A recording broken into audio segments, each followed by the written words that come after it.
Meus queridos, a partir de onde nós, naquele momento, paramos, né?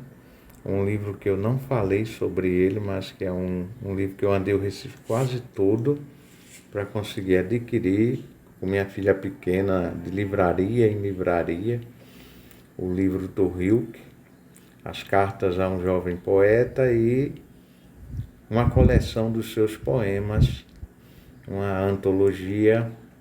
E voltando também a Volta ao Mundo em 80 Dias, do Júlio Verne, ele que foi o primeiro livro, é o 000 da biblioteca, e eu tinha 11 anos quando a literatura me fisgou.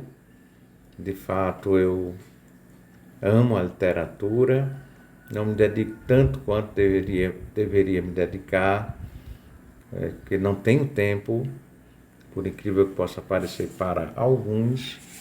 E aos 11 anos me apaixonei pela literatura e pela poesia, a partir daquele poema do Carlos Drummond de Andrade, Canção Amiga. Foi uma revelação. Aqui, olhem, os comentários completos do Antigo Testamento, aquela edição da Vida Nova. E eu parei, né? O vídeo parou, na verdade, na parte que eu estava falando, que eu ia falar da dogmática católica do Gerhard Ludwig Müller.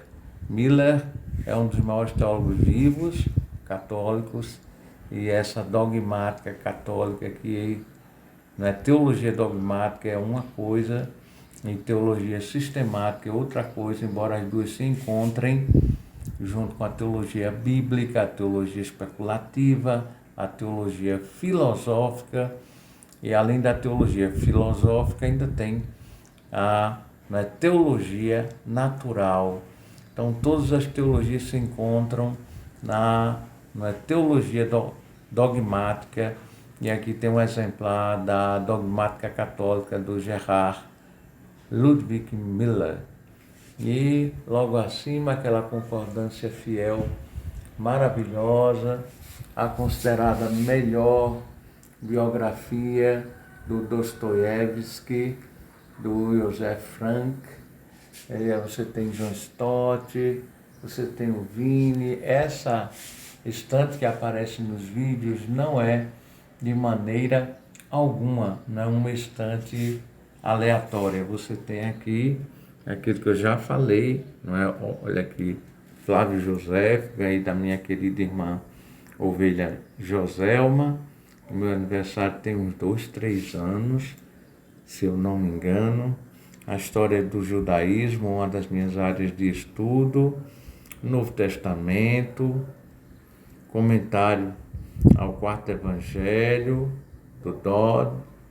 Você tem muitas coisas aqui interessantes. Batista Mundim, o Justo Gonzalez, uma história do pensamento cristão.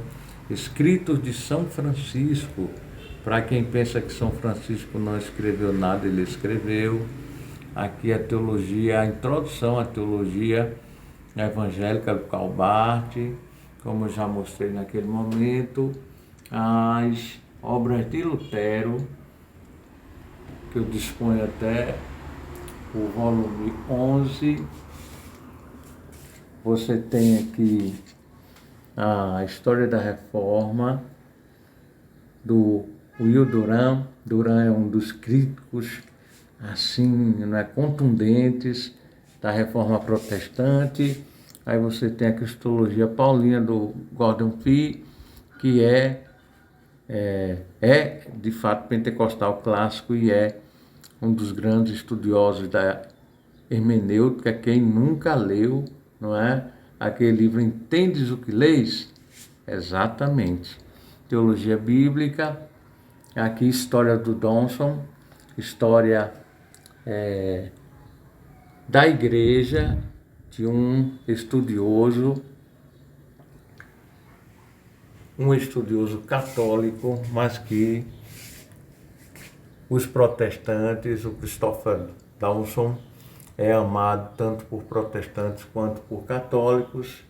Um pouco mais acima, História da Igreja, do professor Felipe Aquino, Obras Católicas, O Último Papa, do Malachi Martin, Teologia do Novo Testamento, do Marshall, aqui a teologia sistemática do Schaeffer, muito legal para quem é dispensacionalista, eu fui, não é? Dogmática luterana, e esses livros aqui, a Bíblia, né, Poliglota, edição aqui no Brasil pelo Saião, pastor muito conhecido de todos, Tomás de Aquino, obra sobre ele, e o desenvolvimento da doutrina cristã, outra obra, não é, católica, e você terá também o Chesterton, o qual sou um admirador, assim, de todas as horas, e você tem história da igreja protestante, pentecostal, católica, os livros, as obras completas de Santa Teresa, como eu mostrei no outro vídeo, e São Francisco de Assis e São João da Cruz, não sei se está dando para ver, não é? O São João da Cruz. Então, queridos, daqui a pouco nós vamos continuar com, no caso, a penúltima e a última parte da nossa mudança aqui, do preparar a mudança para retornarmos a São Lourenço da Mata depois de 20 anos em nossa querida Timbaúba. É uma história como a história aqui da teologia cristã do Gerald Bray. Deus abençoe a todos.